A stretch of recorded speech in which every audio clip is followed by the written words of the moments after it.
What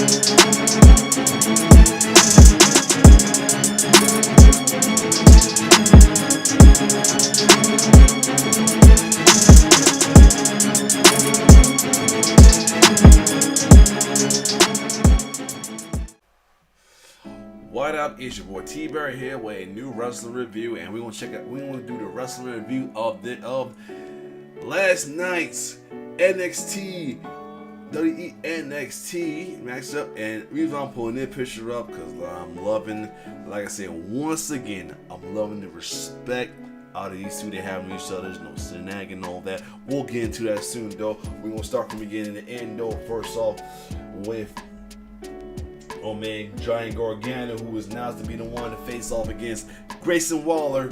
Grayson Waller at NXT stand delivered though. Delivered a fire promo and everything with the crowd chanting welcome home as well talking about that he left him for missing pieces. This is when we returned from Raw, when we returned to WWE at Raw, and he left some pieces in NXT after, last time, remember, Grayson Waller took him out and everything. And he said the last person that took him out was Ciampa, who wanted to become champion, and chastised Waller for not winning the champion at all at any cost. So he's going to go further into what's the Big Joseph stopped Johnny Gargano and showed on his phone that dickhead Waller got his little stream going on that he's at Johnny Gargano's house. So of course he got to go there with the ultimate heel move as well too about stalking Johnny Gargano's house. So there's that. So wow, took his dickheadness to the next level. And why the hell we got a Waller section? These Edgelords fans are getting ridiculous now. Next up, we had Pretty Deadly versus Gallus for the NXT Tag Team Championship, and I'm not sure who was what though. Who's the face of the heel? I think both just heels playing as well too. For me, I thought Pretty Deadly was the faces because the crowd's kind of cheering for them, but nope, they was heels because they still doing the heel thing. Cause they tried to cheat the matchup, but it backfired, and Gallus got the win as well too. And continue the story with Fallon Henley not trusting her tag partner Kiana James as well too, as both her and Briggs tries in the office. Briggs rocking some I forgot the camouflage you wear with leaves or anything. Somebody mentioned them on the Catch the Predator best rest video as well too. But yeah, so Roxanne Perez was covering it well, news storylines wise, but I guess it's definitely storyline wise, or either they prefer her to go to the main roster because according to Shawn Michaels' notes, she's going to have to relinquish the title because she's not sure she's going to do back in time. So they have a qualifying match for the last match that's Stand and Deliver, which first matchup between Surfer Girl Sol Ruka and Zoe Stark, but Sol Ruka, I fucks with everything. Good match, but Starks surprisingly going to win and advance as well too. We get a little script, a vignette from Scripps, aka Reggie. I guess he's trying to he resurfaced. Well, he did. Eventually, he did though. Not long after, we had a triple threat match for the number one contender for the NXT title between Isla Dawn and Alba Fire versus Kaden and Katana versus Aviana, Tane Paxlum. Great match in triple threat form, but a crazy moment happened where Aviana was going to go attack Tatum Paxlum, but she stepped up and said, "We are not a team," and turned on Aviana. So fortunately, we have to bring up the boo this person moment right here, and that's Tatum Paxlum turn on Aviana, as she seemed like she's been corrupted by Alba Fire and Isla Dawn, because as Isla Dawn's been having a little witchcraftery going on, well too, and which them two would eventually win the tag team match and will face Fallon and Kiana James for the tag title, and officially there's chances they're going to win it. So it was a backstage segment with Tony D and Stacks offering to take out Mello from as well too, but Bex Braun Breaker declines because got more respect for Melo. So I didn't get too much hearing because the time my wife had a phone call. I didn't want to be up too loud, but let me see if I can get a little gist real quick. Hold on one second. Yep, as I was saying, yeah, Tony and Stacks was offering some ways to take out Melo phone and everything, but instead they said they just go for some gold and some tag team gold. So eventually they're gonna probably be the next contender for the Gallus though. So anyway, and I'm wondering is Tony and Stacks are face or tweener or heading to face stats right now on the cool. So the fact they wanted to help out Braun. So that was interesting right here. Dragunov came in and called out JD McDonough. Done anything, a little crazy back and forth, going to a brawl, and the fire promo for these tweets was lovely and led to a brawl between them, which led to backstage. Pretty deadly after they losing to Gallus. Vowed to hit one. I can't believe they have no way to head to Stand and Deliver, but decide instead they'll be the host of Stand and Deliver. Interesting. Anyway, JD and Wesley Gray for his open challenge match for the North American Challenge, but JD and Illa brawl in Illa Dragunov was brawling and JD confronted Wesley, and Wesley started brawling, swept out brawling. So and with the commercial, we have another meditation between Thea and Tyler, and we had a little backstage between Chase and Andre Chase and Duke Hudson after, Duke was feeling what's going on right now. And while they had a little back and forth backstage, Ava Reigns of Schism was lurking around and left a little message for Duke though. So could Duke eventually join Schism soon? Anything, who knows? But anyway, sorry when those kind of started running out of nowhere. Nah, we still looking at Grayson Wallet, Lynn stalking Grog in the house like a dickhead, and we have another big brawl backstage leading up to Wesley's open challenge. Axel trying to step up between all the brawl and everything. And we was hoping the match would get, but nope. Scripts return and interrupt that and everything. The brawl between JD and Illa interrupts the challenge and split out to the match with the rest of the open challengers wanting to fight Wesley, and Wesley saying, "No, fuck this shit, jump, don't worry everybody and brawl with everybody," and there goes our chances for another open challenge match. Dragon Lee gets an interview backstage as he introduced the newest person from NXT. I can't wait to see how he do in NXT as well too. We had a little mini package with Dabba Callow and Apollo Crews, including some vignettes from their days as Apollo Crews and Commander Aziz, and then we led to their grudge match, and which was a great match until. But unfortunately, Dabba got the win with the double choke bomb as well. And before that, we had JC James who vows to get revenge on Gigi Golan as he loses her match, and suffering her shoulders as well too when she gets back. But Gigi got other things in mind. We'll talk about it later. Shawn Michael in a little Twitter feed has a talk with Wesley, who Wesley wants to challenge 10 folks, but so Michael wanted to meet him halfway we would have a fatal 4-way open challenge for the North American title at Stand and Deliver. Who will be the other four along with Wesley? Who knows? Kiana James and Brooks Jensen's backstage wondering what Fallon's and everything as Kiana J get ready for the qualifying match for the ladder match against Gigi Golan, in which Gigi advances as well too. Afterwards, the new number one contenders for the tag titles, Dawn and Alba Fire jumps Kiana. But Brooks shakes him off though, and like I said, awesome match right there. Awesome little moment right there as well too. And then Fallon and then all four, Fallon, Kiana, Briggs, and Jensen had a little backstage moment right there. Had a little backstage moment, wondering why who was what at the match, and why this and that. And I feel like Fallon's going to expose Kiana at the Stand and Deliver, which legal day breakup and them losing the titles to Dawn and Alba Fire. Only because I'm saying because they're losing the Hills, and I never trusted Kiana James. But no, I'm not sure what's going to go down with Briggs and Jensen. I hope they don't break up. They're cool. I like them as a tag team. Johnny Gargano finally arrives at his house, and they get in the big brawl brawl, a lovely brawl.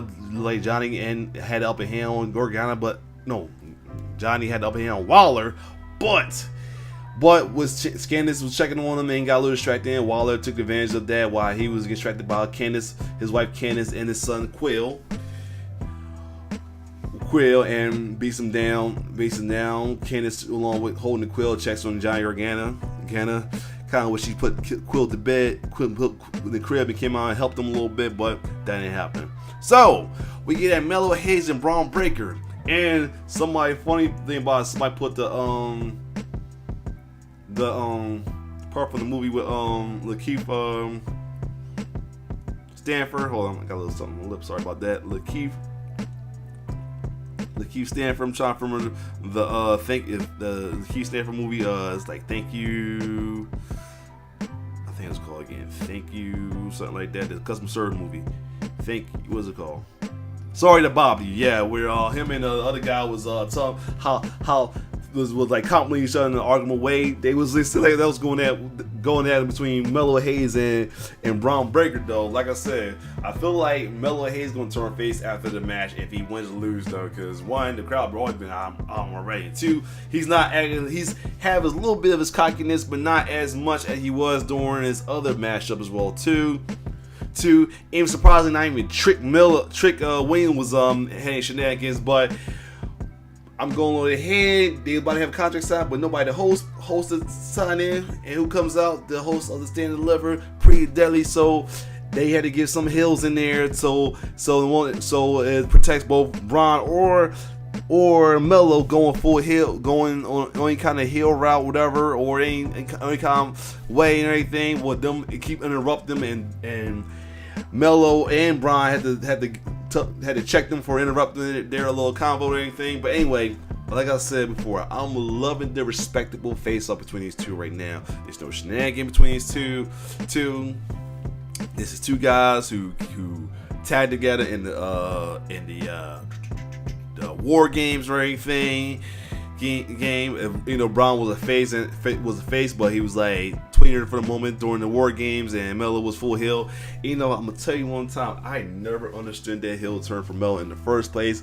That because if you remember, the reason why the heel turn was supposed to be him when they attacked Duke Hudson. The thing about it, Duke Hudson was already a heel, and Duke Hudson disrespectfully bumped them and caused Trick Williams to beat his ass along with Mello.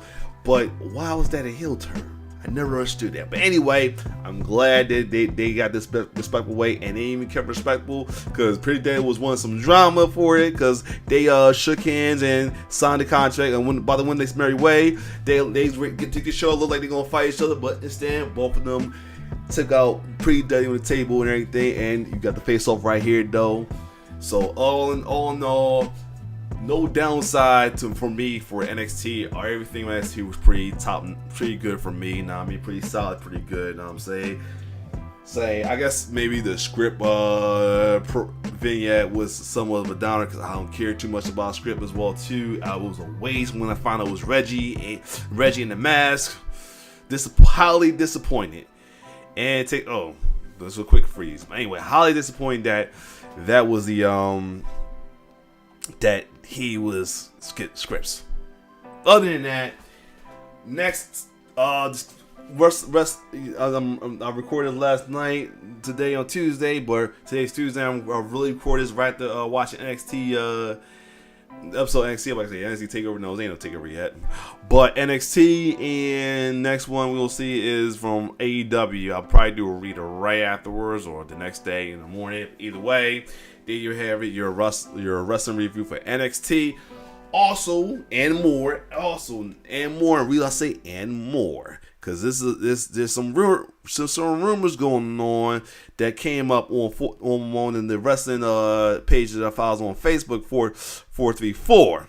If I can bring it up, yeah. So according to WF Old School, one of the website that do wrestling news, Fox the Fox, which is the host of NXT, not NXT. I wish it would. That'd be awesome, but I doubt it because I don't trust Fox anymore. Fox, the host of Smackdown, has 6 names that want to be removed from Smackdown at the WrestleMania 39. Though, when a new season starts in WWE every year, a new season starts in WWE every year after WrestleMania. And according to the wrestling blog, Fox doesn't want the following 6 names on SmackDown afterwards. We're gonna go through from bottom up. Pretty much hit row. So that's in B-Fab, Ashanti, Adonis, and Top Dollar, who's not hotter, and Karrion Kross and Scarlett. So pretty much 5 of the people that Triple H brought back, Fox don't want anymore. So could this possibly mean they get moved to Raw, or could they possibly be cut once again? And this is the surprising one. The top name that Fox do not want on Fox anymore is Ronda Rousey. That is interesting right there. That Ronda Rousey do not want that as well. So I guess the real reason, so they don't want the money to make room for some trades, or as well as some NXT call-ups. Possibly one of the calls going to be Braun Breaker, and Roxanne Perez. Since she's they relinquishing the title, that she's going to end up being the supply third person. But either way, wow, Ronda, out of all people, they don't want Ronda Rousey on SmackDown anymore. I mean, she has fallen there, and it seemed like she didn't want to be there no more, and she's holding back Shayna Baszler. All kayfabe alignment aside, she's holding back Shayna Baszler. You know what I'm saying, if I was a fan of Hill, I'd be saying that about her, but yeah, she's holding back. Kayfabe aside, she's holding back Shayna Baszler though. I kind of want her. I'm wondering if they're gonna have them. But those word that I thought they were gonna have them take the titles from Lita and Becky Lynch, but who knows? But I kind of want her to be Shayna and Ronda have a match with Shayna being the face, in my opinion. Shayna need like a badass anti-hero face run. The reason why I say that right now, again, I always gotta explain the reason why I like to say anti-hero face, to play it safe with wrestling fans, because some wrestling fans, like the Uncle Dave's I told you about some more wrestling reviews, especially this one Uncle Dave of a nation group I always part of. If you put certain wrestler and the word babyface, is a bad taste in their mouth. I don't know why. It's wrestling, so whatever. I mean, I guess they're lost to me because I don't want. I want to say it's a bad taste in heel. I just don't want them to be heel because I don't want to boo them, because I like them too much to boo them, and I and I'm not gonna root for heels because I don't root for bad guy villains. I'm trying to keep the thing going, keep it consistent. But anyway. But yeah, I kind of rather that Shayna and Ronda go at it, and Shayna beat her ass. That's all. As an anti-hero face, and keep Ronda staying heel because I don't want to. I'm glad she's heel because I don't like rooting for her anymore. But other than that, that's the last tidbit of the and mores of the wrestling review. If you like my review, shout out to Daniel Daniel, who's been faithful in my review, and RC99 came up as well too. Though, like I said, I'm finding my foot in. With these as well too. I might do some more spectacular stuff when I get the feel of this review thing more. But right now, this is gun ho. This is like wrong word. This is me just starting out with it though. Hopefully, I'm doing a great job. Sorry if I might stumble on some words or get the wrong name, because it's church to the head, not the heart. I'm trying my best with the notes thing as well too. But other than that, it's your boy T-Bear signing off. One love.